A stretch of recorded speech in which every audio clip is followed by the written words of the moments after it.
Hello everyone, আসসালামু আলাইকুম। সবাইকে জানাচ্ছি পবিত্র মাহে রমজানের অনেক অনেক শুভেচ্ছা। 2-3 দিন যাবৎ আবহাওয়াটা আসলে কেমন জানি হয়ে গেছে। সন্ধ্যার পরে দেখা যাচ্ছে প্রতিদিনই বৃষ্টি হচ্ছে। তো সেজন্য ভাবলাম যে আজকে ইফতারিতে খিচুড়ি রান্না করি। চাল ডাল সব কিছু মিলিয়ে ইফতারিতে একটা খিচুড়ি রান্না করলে কিন্তু খারাপ হয় না। যেহেতু আমার পরীক্ষা চলছে তাই আমার সময়টাও বেঁচে যাবে। আসলে একসাথে মেখে বসিয়ে দিলেই হয়ে যাবে, অন্য কোনো ঝামেলা করতে হবে না, তাই মূলত এই ডিসিশনটা নেওয়া। তো এখন চলে এসেছি খিচুড়ি রান্নার প্রস্তুতিতে।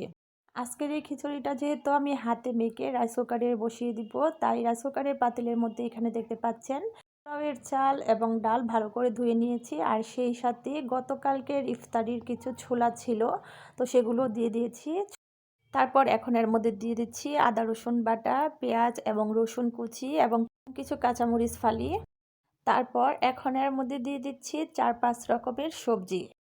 আমি কিন্তু এখানে 4-5 রকমের সবজি ব্যবহার করেছি, যেমন গাজর, চিচিঙ্গা, মিষ্টি কুমড়া, মূলা আর আলুও দিয়েছি। তারপর একে একে শুকনো মশলাগুলো দিয়ে দিচ্ছি। দিয়ে দিচ্ছি স্বাদ অনুযায়ী লবণ, তারপর দিয়ে দিচ্ছি ভাজা জিরার গুঁড়া, সামান্য একটু হলুদের গুঁড়া ও লাল মরিচের গুঁড়া। তারপর গোটা গরম মশলা দিয়ে দিচ্ছি আর দিয়ে দিচ্ছি তেল। এখানে আমি আজকে কাবাব ভাজার তেলটা ব্যবহার করেছি। আসলে গতকালকে ইফতারে কাবাব বানিয়েছিলাম, তো যেটার মধ্যে কাবাব বানিয়েছিলাম মূলত সেই তেলটাই দিয়ে দিচ্ছি। তারপর সবগুলো উপকরণকে ভালো করে মেখে নিতে হবে। আসলে হাতে মাখা খিচুড়ির স্বাদটা কিন্তু তখনই বেড়ে যায় যখন এটা ভালো করে মাখানো হয়। আপনি যত ভালো করে মাখাবেন ততই এর স্বাদটা বৃদ্ধি পাবে। তারপর এখানে হাতটা ধুয়ে বেশ কিছুটা পানি দিয়ে দিচ্ছি। আজকে আমি খিচুড়িটা ঝরঝরা খিচুড়ি রান্না করব না, আজকে এখানে আমি লেটকা খিচুড়ি রান্না করব। আসলে আমার কাছে মনে হয় সবজি দিয়ে ঝরঝরা খিচুড়ির থেকে লেটকা খিচুড়ি খেতে কিন্তু বেশি মজা। তো দেখতে পাচ্ছেন খিচুড়িটা কিন্তু এখানে বলক উঠে গেছে। তারপর খিচুড়িটাকে ভালো করে নেড়েচেড়ে দিয়ে আরও বেশ কিছুক্ষণ সিদ্ধ করে নিব। তো এখানে দেখতে পাচ্ছেন খিচুড়িটা কিন্তু খুব ভালো করে সিদ্ধ করা হয়ে গেছে। সবজিগুলোও সিদ্ধ হয়ে গেছে আর চাল ডালগুলোও খুব সুন্দর করে সিদ্ধ করা হয়ে গেছে। এখন আমি খিচুড়িটার মধ্যে বাগার দিয়ে দিব। তার জন্য একটা প্যানের মধ্যে তেল দিয়ে দিয়ে তাতে 2টা শুকনা মরিচ দিয়ে আর সাথে কিছু পেঁয়াজ রসুন দিয়ে গোল্ডেন ব্রাউন করে ভেজে নিব।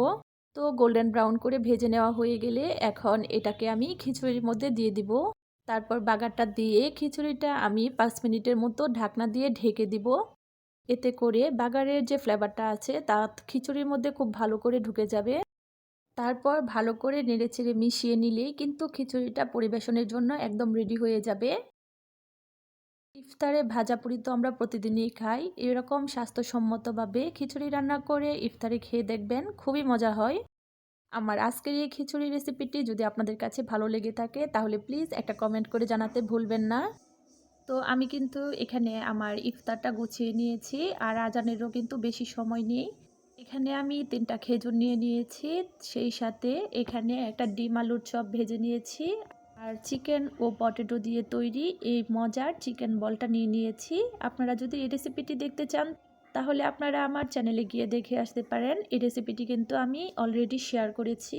আর সাথে কিছুটা সালাদ নিয়ে নিয়েছি আর এখানে আমি শরবত বানিয়ে নিয়েছি। তো আমাদের এখানে আজান পড়ে গেছে, তো আমি ইফতারটা করে নিচ্ছি আর সেই সাথে আজকের ভিডিও থেকে এখানে বিদায় নিচ্ছি। আল্লাহ বাঁচিয়ে রাখলে দেখা হবে আপনাদের সাথে পরবর্তী ভিডিওতে। সেই পর্যন্ত আপনারা ভালো থাকবেন, সুস্থ থাকবেন। আল্লাহ হাফেজ।